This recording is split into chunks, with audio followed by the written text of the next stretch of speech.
It certainly seems like something is bubbling up. I'm seeing people call this an inside job. Sellers have to be exhausted. We've seen zero price like dipping. This has got to be probably the worst attack in Bitcoin history. Not because it's like the sheer number of coins. It's actually the lowest number of coins, but it's the closest to the protocol. I feel like it's before every other attack that's happened, it's kind of been like, oh, my coins aren't in FTX, so I'm safe. But now it's like, my coins are in self-custody. Like, am I at risk? Cold Card, BTC Pay Server, like two of probably the most prominent open source safe projects. Yeah, it's crazy. How have you guys like managed the week in that way? Yeah, totally. I mean, just like anecdotally, this is my second cycle. So like my first Black Swan bear market, our first was like the FTX blow up, and I was excited about that because, like you said, That was our wedding day. It was our wedding day, so I was excited already. You guys, okay. So ours was like Cold Card happened right. I think it was like 12 hours before we had the new baby. So it was like, I was like, oh man, is there a worse time? But your wedding day is crazy. 11/11/2022 just started crashing down. It was crazy. So I was already in a good mood, but like you said, my coins were already in self-custody. It was an exchange. Like, we expected this stuff. And FTX was like the last of the bunch. You know, there was Celsius, BlockFi, all that other stuff. So I was excited about that. This one, I'm like, I'm not second guessing things, but I find myself like checking my balances to make sure it's still there. Yeah. Definitely on edge. But then again, as Bitcoiners, we like to say, don't trust, verify. But in life, you need to trust to an extent. Like I was telling Nadja, as all this is unfolding, it's like, I have to trust the bridge that I drove over earlier today. Totally. I can't verify. I'm not an engineer. I have no idea that was built properly and is structurally sound, yet I trusted it with my life. So I kind of think everybody needs to, take a deep breath. If we could all do what we're capable of doing and doing our due diligence to the best of our abilities, you trust a lot more in this environment with our lives, with your children's lives. Like, imagine driving with all the kids in the back and you're going over a bridge, or you're trusting that everybody's going to obey the traffic laws. So there needs to be a sense of trust in this world. Like, this definitely isn't the end. Self-custody is still alive. We just need to, hunker down and just strengthen everything and do our due diligence and use technology to our benefit. Dude, that's such a good take. I've been coming to the terms with the fact that security, sovereignty, even trustlessness, as you're kind of talking about, is this kind of balancing act. It's like this, it's a pendulum and it's a spectrum, not necessarily like an on and off switch. And this is just like, honestly, I feel like I escaped the Cold Card problem because of luck. I learned how to make Bitcoin wallets with Dice. That's how my first Bitcoin wallet ever was made. And I had a buddy, a mentor, who was into like paper wallets before it was cool back in like 2013, 2014.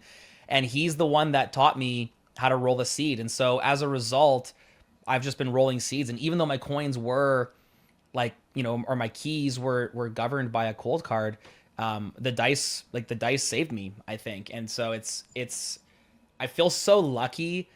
And, even me, like, knowing all this stuff, talking about this nonstop, like I literally am looking up in my closet right now.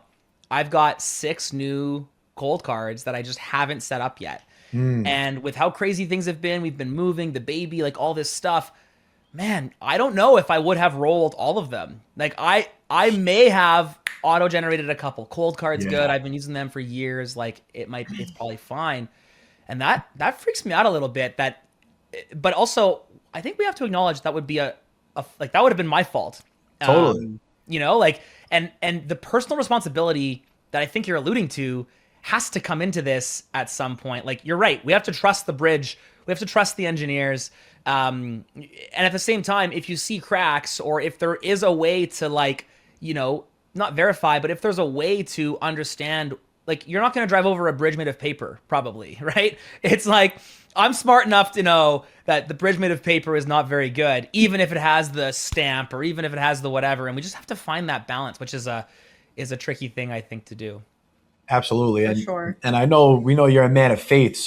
And we've been on a faith journey a lot thanks to you from Camp Yeah, Nakamoto, which has huge Man, I been, want to thanks talk to about you. that. That's yeah, so we good. definitely will. But like, they say you have plans and God laughs at them, right? Like that's a pretty popular saying. So if you can do all you can do to make sure you're protected, and in this case in Bitcoin, like if you get multi-vendor, you roll the dice, maybe multi-sig, like whatever your preference is, and you still face a catastrophe, then you just kind of, in my opinion, and this is something I've been just going down, is you just have to submit to God and say, okay, Wow. his plans are not my plans, but I have to trust. And this is where faith comes into the equation. What can I learn from this? What can I learn from Why this? did this happen to me? Why did this happen for me? Yeah, exactly. Not why did this happen to me? Why did this happen for me? Yeah. And losing your life savings is a catastrophe, and it's terrible. And I feel so sorry for everybody who went through that. But if you still have your life and you still have your family, like you can rebuild yourself. So it's just, you kind of just have to submit and say, some things are in my control, but most things are out of my control. And we just all need to find a way to live with that. Dude, such a good take, man. And I was shout out Alberta Hodel on Twitter. He's going through that right now. Did you see that? I read his threads. He's taking it like him and somebody else have taken it so unbelievably well. And reading that has strengthened me to wow, this is incredible. Well, and isn't that cool how God's sovereignty works in that way, in that all of us are able to witness in real time how a follower of Christ is handling a devastating loss, like out of hand, devastating loss, and how he's able to swallow his pride. Like he's mentioned in one of the tweets I read, he's like, part of me wants to just curl up in a ball and just like, no, like I'm done. And, big shout out to him. Definitely like, can you guys, you probably can't get his jerky, but we get his jerky all the time. I actually have a funny story about him. 2 or 3 years ago, we were at this market where he was at, and I had my kids at a table coloring pictures and selling them for 1,000 sats. And I told them they couldn't buy anything until they'd earned enough sats. So they're just like ripping through pages trying to sell them. They're like pushing these like, subpar pieces of art, but people were generous and the kids have cute smiles, so it was like all good. And then my son like saved up all his sats, whatever, he needed like 19,000 sats or whatever. He went and got in line to buy some jerky, and the guy in front of him got the last one. Tough lesson. Yeah. The guy didn't give it to your son? Well, it was funny because then Alberta Hodel, he reached out and he's like, hey, like your son got completely just like blackballed. So he sent us a huge box of jerky. It was so good. And so we're just nice. like, yeah. And my son, he was eating it up and he was so stoked. But yeah, just such a good guy. And yeah, but you're right, John. It's like devastating loss can happen regardless. You can drive your car. You can have the safest car in the world. You can have the seatbelt and the airbag. And you can, and your bridge can fall and you can go to the bottom of the ocean. Like, it's like, we can only do so much. And I feel like Bitcoiners have this pride, this habit of thinking I'm invincible. Nothing can touch me. I'm guilty of that. And I mean, hey, what does the Bible say about pride, right? Like that's one of the most devastating mindsets that you can be in. Yes. And, adding on to like just things like, yeah, it's Bitcoin, it's money. Like, of course you need money to get you places in life. You need it, but essentially like at the end of the day, like you're not taking any of that with you. No. So it's really not that important. Like to have our health and to have family is like the most important thing.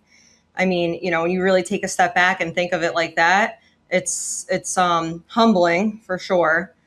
Totally. And to think about how many, you go on flights, you trust airplanes with your life. Nadja used to live in a high rise. I'm terrified of heights. We'd be on the 16th floor. So like, I'll ask her all the time, like, how did you live in a high rise? Like, how'd you go to sleep at night? I can't even. It was also before I started questioning everybody and everything I know. too. I feel like I wasn't thinking like this. It's like Was the laborer high when he poured the cement? Like, is this for sure? Did he follow the plans? Like, things aren't made the way they used to be made. Nah, we're trusting people with so much more important like factors of life and have much larger consequences. So again, like people want to blow this cold card thing up. Have you ever read Anti-Fragile by Nassim Taleb?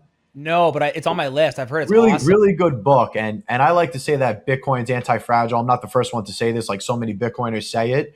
And ultimately, this incident, just look what Rob Hamilton and the red team are doing. Like they found so many vulnerabilities critical too. Yeah. So and we had to have some sacrificial lambs, and that really sucks. And I'm hoping that the Bitcoin community can come together and, maybe they could get their coins back or at least some of it. Time will tell, but this is only going to strengthen Bitcoin. And to get a little conspiratorial, I know you like to dabble in that, but it's not a coincidence that you got the Clarity Act, which is major financial surveillance going on right now. I think it just failed, but still they're pushing for that. Plus now everybody's saying self-custody is not the answer. Mm-hmm. ETFs and exchanges, get your coins on exchanges. I mean, if you were going to executive order 6102 Bitcoin, this is like a massive first step and an attack vector that you would go through. Yeah, I don't believe in coincidences. Totally. I've been having this thought too, because the last has been 10 days. It certainly seems like something is bubbling up. We also I don't know, the deeper down the conspiracy road you go, and I haven't formed any opinions, so I want to be careful about all the stuff that I'm talking about, but I'm seeing people call this an inside job from CoinKite's CTO. There was some repo that was only 6 days old that was chosen to govern the cold card entropy layer. You have 1031 kind of coming out and being like, we're the only public. Did you see that clip of Odell being like, we're the only public investors and you can roll dice, but don't roll dice. It's only for crazy people or something like that. It's like, whoa, I'm probably misquoting that, but hey, coincidence. I'm sure you could clip enough things of me together to make me look like an evil, Satan worshiper. But there's some things going on in the world, and it's just a good reminder, like you said up top. It's like, trust in God. Live to the best of your ability, but you got to be able to adapt and live within things that are that are going to happen inevitably. Yeah, I mean, it was either an inside job or a crazy amount of negligence. So, I mean, for them, it would probably be better off looking like an inside job, because then they just look,